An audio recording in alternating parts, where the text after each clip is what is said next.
Hello दोस्तों, मैं Tejkaran and welcome to the universe of derivation. तो आज हम आए हैं नए चैप्टर के साथ, जो नए सब्जेक्ट के साथ, जो कि है केमिस्ट्री का फर्स्ट चैप्टर सॉल्यूशंस के बारे में। ये आज हम बस इंट्रोडक्शन करेंगे, मतलब सॉल्यूशंस के बारे में बस ब्रीफ एक्सप्लेनेशन करेंगे और देखेंगे कि आगे क्या होता है। और ये पहले हम चैप्टर के नाम के साथ शुरू करेंगे कि सॉल्यूशंस क्या है। सॉल्यूशंस क्या है? तो दोस्तों, क्या है सॉल्यूशंस?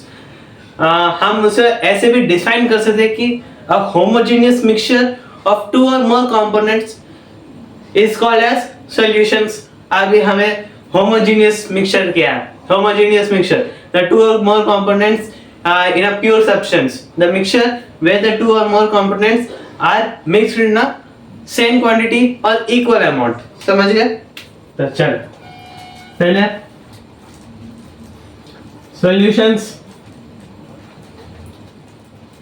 सॉल्यूशंस का डेफिनेशन है a homogeneous mixture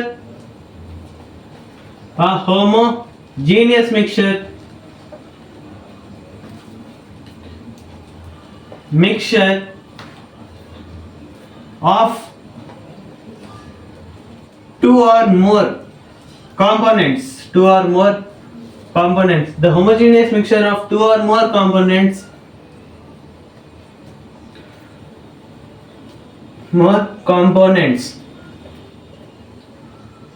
is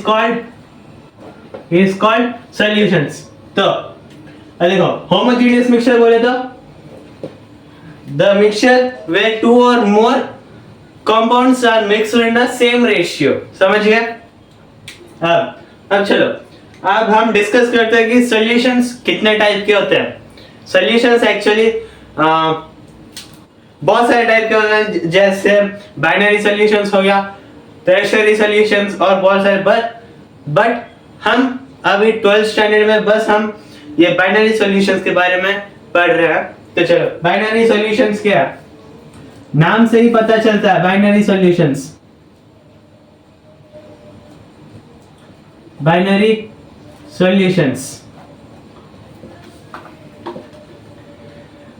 Solution where only two components is added or mixture। Okay? क्या? Solution in which only two components with only two components। Okay? A solution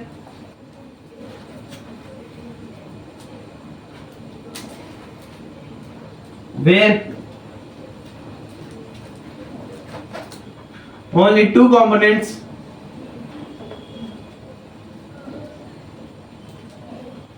are present।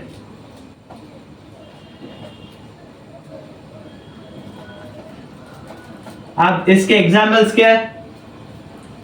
देखो, binary solution जहां बस दो components रहते हैं, उसके examples क्या लिख सकते हैं हम? शुगर सॉल्यूशन, मतलब वाटर और शुगर दोनों, बस दो ही कंपोनेंट्स है, तो हो गया शुगर सॉल्यूशन। सॉल्ट सॉल्यूशन, इधर हम बस प्योर सॉल्यूशन देख रहे हैं, जहां बस होमोजेनियस मिक्सचर रहता है। सॉल्यूशन सॉल्ट और वाटर, ये प्योर सॉल्यूशन है। सॉल्ट सॉल्यूशन, शुगर सॉल्यूशन हो गया। आप देखो, लिख लो। तो सॉल्यूशंस कितने टाइप के हैं? हम उसमें कौन सा पढ़ रहे हैं? बाइनरी सॉल्यूशंस के बारे में। तो बाइनरी सॉल्यूशंस क्या है? The solution where only two components are present is called binary solution. समझिए पक्का? आप देखो, the formation of solution is a physical change. समझ गए? ये सॉल्यूशन का फॉर्मेशन कैसे होता है? फिजिकल चेंज से, चेंज इन फिजिकल स्टेट उसे हम, अब देखो, ये शुगर ये शुगर का ब्लॉक समझ लो, एक फिजिकल स्टेट है। ओके, अब हम इसे डालते हैं H2O में, मतलब वाटर में, वो डिसॉल्व होता है, मतलब क्या, सॉलिड टू लिक्विड हो रहा है, तभी वो सॉल्यूशन बनेगा। तो इसे कहते हैं हम the solution is formed by the physical changes। okay, formed by the physical change, जहाँ उसका फिजिकल स्टेट ही चेंज हो रहा है तब वो सोल्यूशन बनेगा। या सॉलिड टू लिक्विड, हम उसे फिजिकल चेंज कह सकते हैं। कितने टाइप के फिजिकल चेंजेस है? Crystallization, vaporization, crystallization, vaporization, absorption. अब देखो ये क्या हुआ? शुगर और वाटर डिसोल्यूशन हो गया, वेपराइजेशन। सॉल्ट और वाटर में सॉल्ट हुआ, सी वाटर, हम उसको जब एवापोरेट करते हैं तो वाटर पूरा जाता है और ये सॉल्ट क्रिस्टल के फॉर्म में हमें एक वेसल पे मिल जाता है। वैसे ही हमको आता है सॉल्ट, ओके? वो उस प्रोसेस को हम वेपराइजेशन भी कहते हैं। डिस्टिलेशन, अब देखो जब हम ये सॉल्ट है, सॉल्ट वाटर, ये सोच लो एक वेसल है, ओके? ये वेसल है जहां हमारे पास सॉल्ट वाटर है। क्या है? Salt water, salt solution, okay? Salt solution. जब हम इसे हीट देंगे और जो भी वेपराइजेशन आएगा हम उसे जाके एक कंटेनर में फिल करेंगे।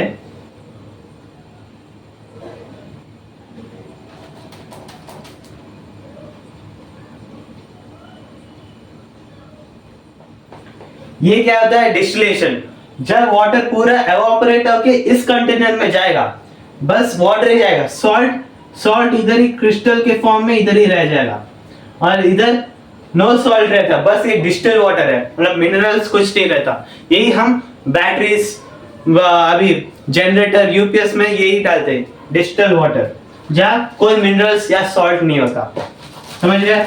चलो अब हम बात करते हैं बाइनरी सॉल्यूशंस कितने टाइप के होते हैं, ओके? मतलब बाइनरी सॉल्यूशंस में what consist of in binary solutions. Binary solution में क्या कंसिस्ट होता है? दो सॉल्यूशन, अब दो कंपोनेंट्स बोले, दो कंपोनेंट्स होता है बाइनरी सॉल्यूशन में, समझ गए? इधर से समझ गए। अब ये दो कंपोनेंट्स क्या है अब हम डिस्कस करने वाले हैं। What are those two components? वो टू कंपोनेंट्स क्या है? तो पहले वो टू कंपोनेंट्स है, चलो क्या है वो two components? Solute and solvent.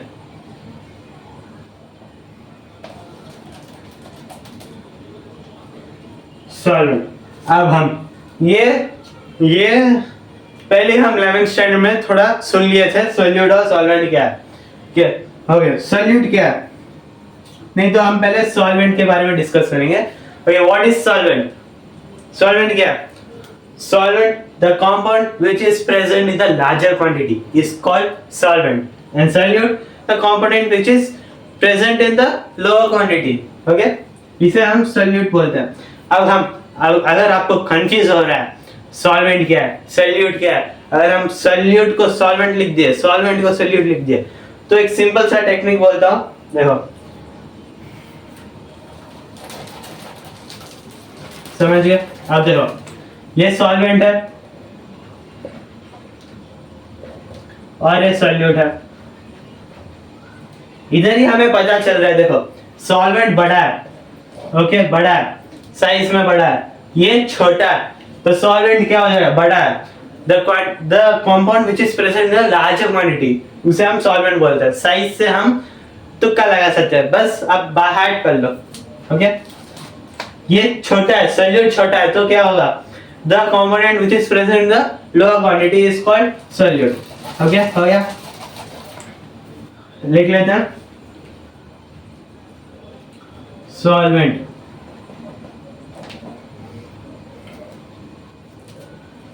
the compound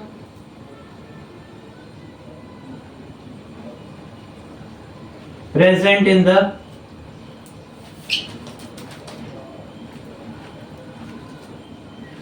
in larger quantity.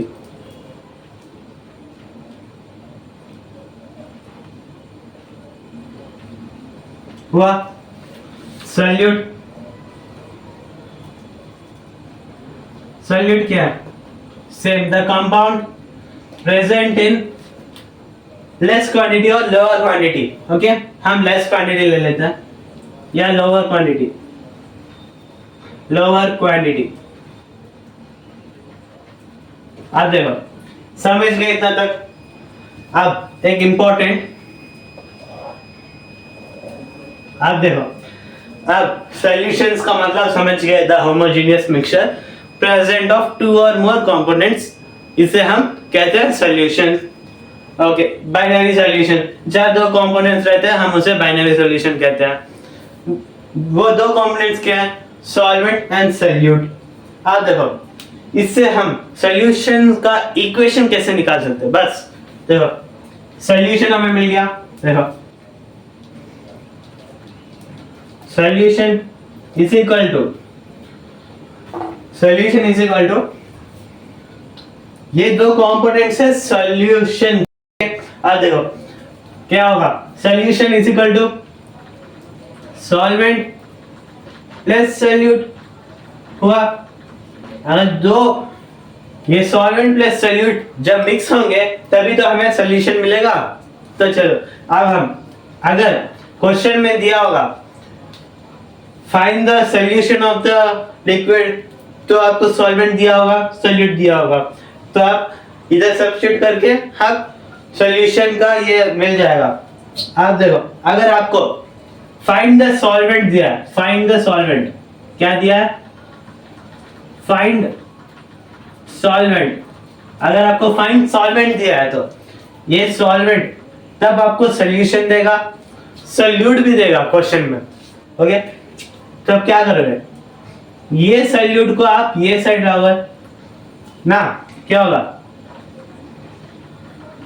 Solvent plus, I mean solvent is equal to solution minus solvent, solute, solvent is equal to solution minus solute. समझ में आया? अब देखो, आप देखो समझ में आया, बस इतना ही था। तो अब इसके नेक्स्ट हम डिस्कस करेंगे सॉल्यूशन, टाइप्स ऑफ सॉल्यूशंस के बारे में, उसके बाद कंसंट्रेशन इन सॉल्यूशंस, कंसंट्रेशन किसके ऊपर डिपेंड रहता है वो सब कुछ। उसके बाद कंसंट्रेशन में हमको मिल जाएगा मोलालिटी, मोलालिटी और टाइप्स ऑफ मोलालिटी। उसके बाद effects of temperature on molality and molarity. Okay, समझे? पहले ये लिख लो, उसके बाद हम नेक्स्ट जाएंगे। हो गया? चलो, तो अब हम डिस्कस करने वाले हैं कंसंट्रेशन ऑफ सॉल्यूशन एंड जो कि कंपोजिशन ऑफ सॉल्यूशन के बारे में। अब कंपोजिशन ऑफ सॉल्यूशन क्या है? कंपोजिशन बोले तो क्या, अब डेफिनेशन बोलता हूं क्या। तो composition of solution is expressed in terms of amount of solute added or present in the one unit solvent or solution। समझ में आया? The amount of solute present in the one unit of solute and one unit of solvent or solution। कितना, चल लिख के समझते हैं हम इसको।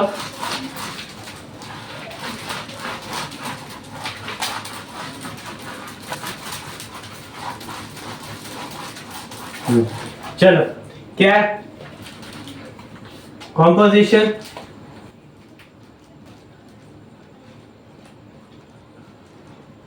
Composition of solution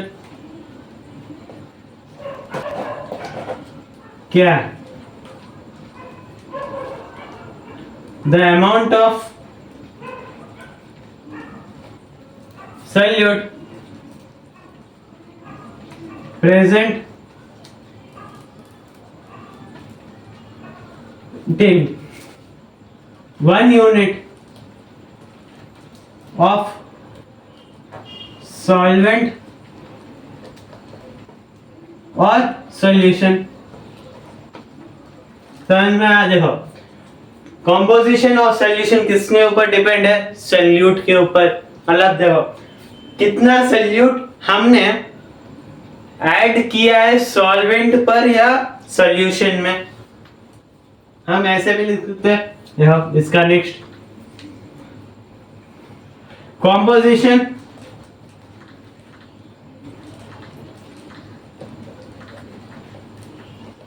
composition depends on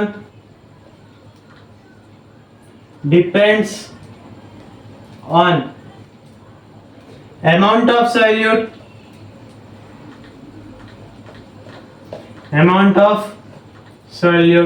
हो गया। मतलब आज देखो कितना, अगर सल्यूट ज्यादा होगा तो कॉन्सेंट्रेशन भी ज्यादा होगा, समझ गए? हो गया, ये बस इतना तक ही था। अब देखो सॉल्वेंट या सॉल्यूशन, सॉल्वेंट पर भी सॉल्यूशन क्या है? सॉल्वेंट प्लस सॉल्यूट, उसे हम सॉल्यूशन कहते हैं। ओके चलो अब हम डिस्कस करते हैं इंपॉर्टेंट टॉपिक, जो कि इंट्रोडक्शन का इंपॉर्टेंट टॉपिक है, कॉन्सेंट्रेशन ऑफ सॉल्यूशन। ये कॉम्पोजिशन हो गया। अब हम कॉन्सेंट्रेशन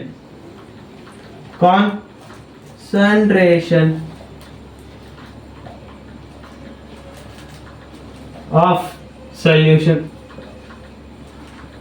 कॉन्सेंट्रेशन ऑफ सॉल्यूशन। तो कॉन्सेंट्रेशन ऑफ सॉल्यूशन दो टाइप्स के रहते हैं। क्या है? पहला मोलैरिटी, दूसरा मोलैलिटी। ओके, ये दो टाइप के कॉन्सेंट्रेशन ऑफ सॉल्यूशन है। तो अब आज हम पढ़ने वाले हैं बस मोलैरिटी के बारे में। तो मोलैरिटी हमने पढ़ा था 11th में, 11th में हमने पढ़ा था मोलैरिटी और मोलैलिटी के बारे में। तो अब क्या है, मोलैरिटी के बारे में पढ़ेंगे।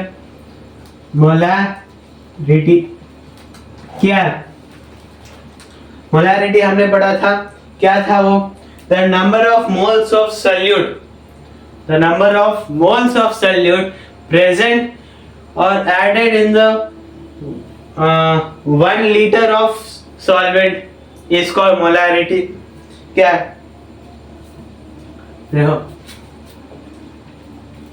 the number of moles of solute dissolved in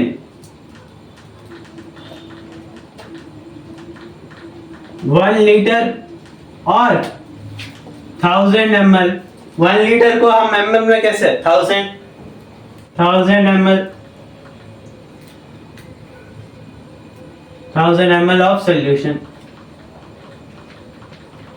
हुआ।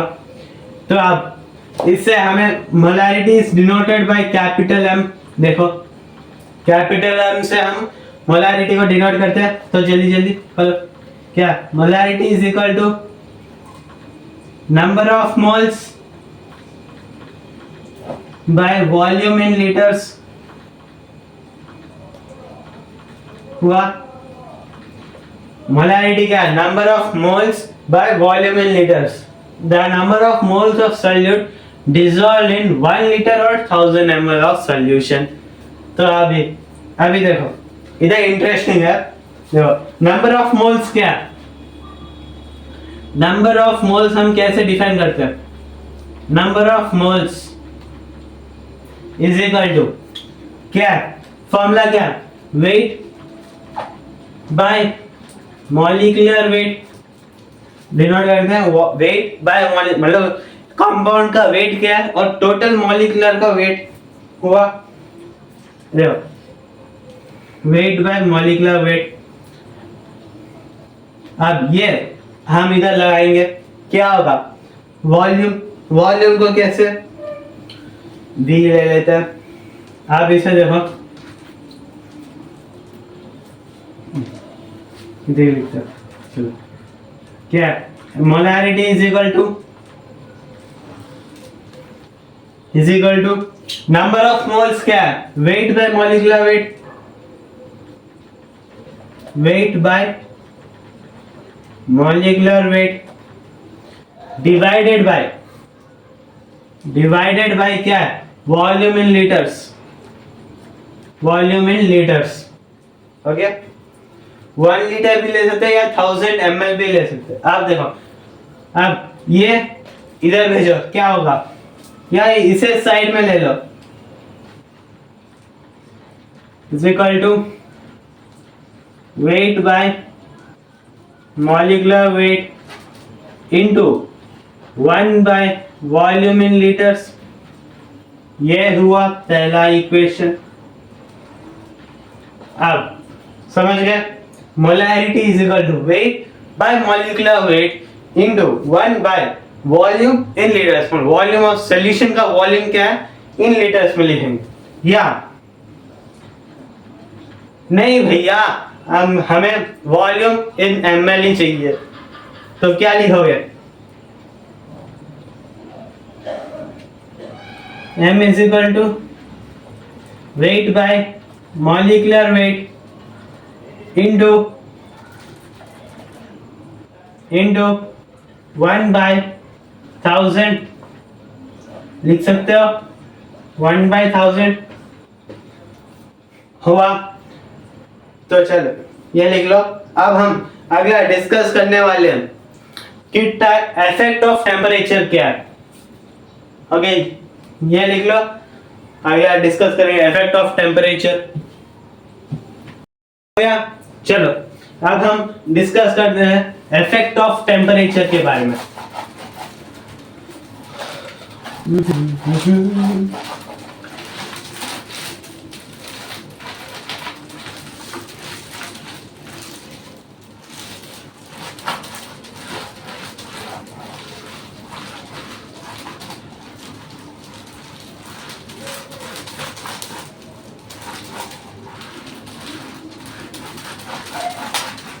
Effect of temperature on molarity के बारे में। तो चलो हो गया।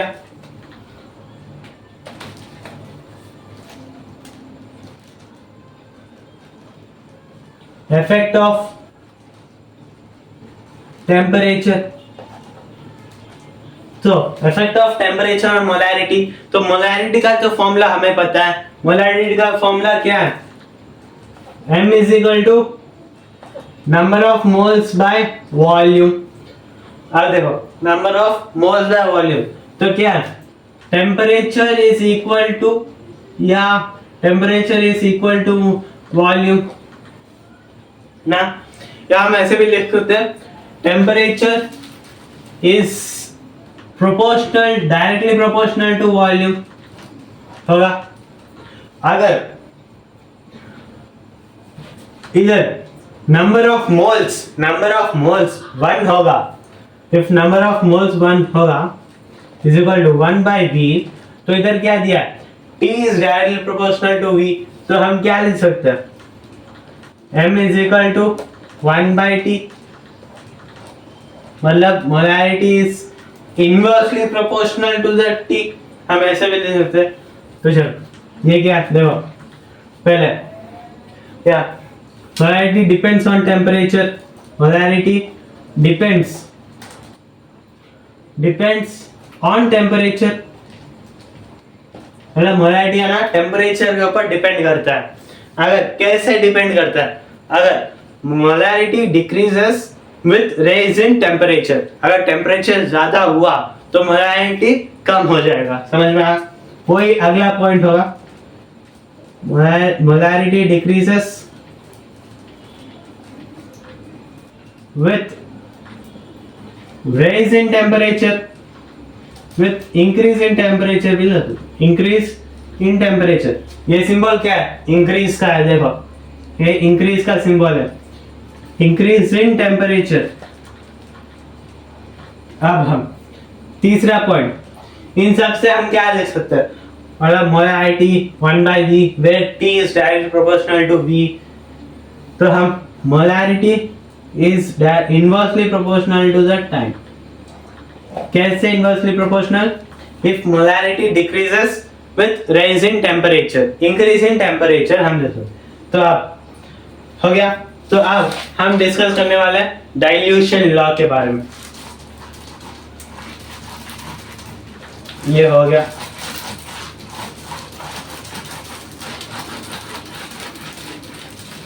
लिख लिया ना, पॉज करके लिख लो थोड़ा। डाइल्यूशन लॉ क्या है? The solution, dilution law, the solution of molarity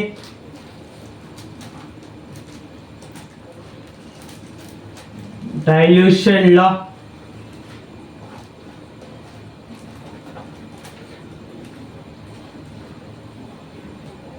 the solution of molarity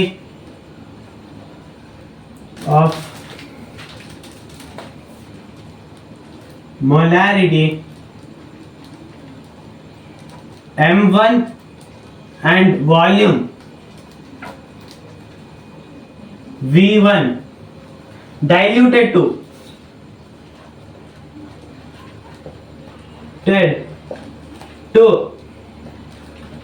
M2 and V2, मतलब जब सॉल्यूशन M1 V1 के स्टेट में होगा तो वो डाइल्यूट होता है M2 V2 के स्टेट में। तो हम क्या क्या लिख सकते हैं? हम M1 V1 is equal to M2 V2, simple. यही हमारा डाइल्यूशन लॉ आ गया। तो चलो अब हम डिस्कस करते हैं द डिफरेंट क्या different solution reacts. Okay, when, जब डिफरेंट सॉल्यूशन रिएक्ट्स करेंगे, दो तीन चार दो डिफरेंट सॉल्यूशन जब रिएक्ट करेंगे, when different solution reacts, different solution reacts, क्या होगा? M1 V1 by N1 is equal to M2 V2 by N2। समझ में आया? M1 V1 by N2 is equal to N क्या है? नंबर ऑफ मोल्स बोला था, is equal to M2 V2 by N2।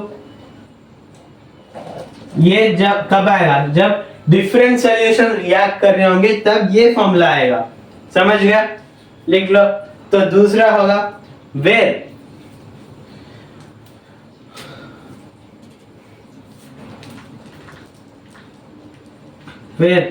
N1 and N2 are coefficient numbers, coefficient numbers,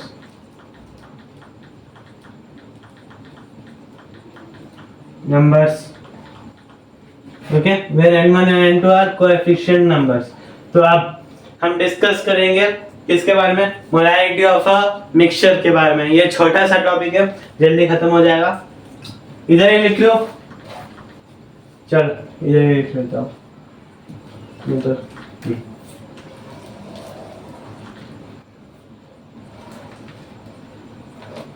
क्या दूसरा topic क्या? Molarity of mixture, molarity of mixture.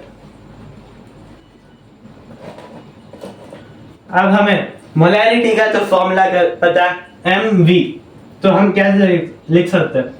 Mixture, अगर molarity mixture के form में हो, 1 2 3 बहुत सारे मिक्सचर्स हो रहे, तो MV is equal to M1 V1 plus M2 V2 plus M3 V3 so on. हमें नहीं पता कि कितने मिक्सचर्स हैं, कितने कंपाउंड्स हैं, तो लिख रहे हैं। अगर अभी हमें क्या चाहिए? मोलैरिटी चाहिए।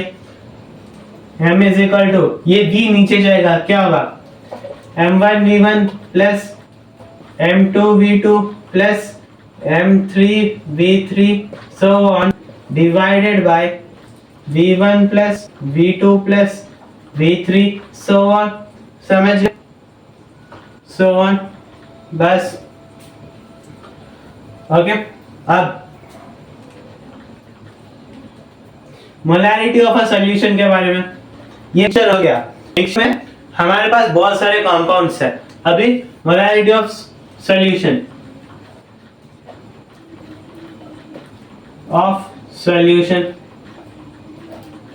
क्या होगा?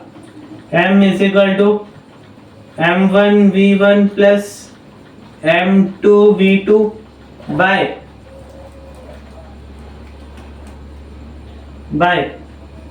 v1 plus v2 by v1 plus v2। Molarity of solution, बस दो कंपोनेंट्स रहते हैं इसलिए हम दो लिए। इधर मिक्सचर है, मतलब कितने कंपोनेंट्स है हमें नहीं पता, कितने देंगे उतने कैलकुलेट करेंगे। समझ गए? तो हो गया आज का। तो कल अगले वीडियो पे हम डिस्कस करेंगे ये क्या हो गया, मोलारिटी के बारे में। मोलारिटी के बारे में हो गया, तो आप नेक्स्ट वीडियो में हम मोलारिटी के बारे में डिस्कस करेंगे।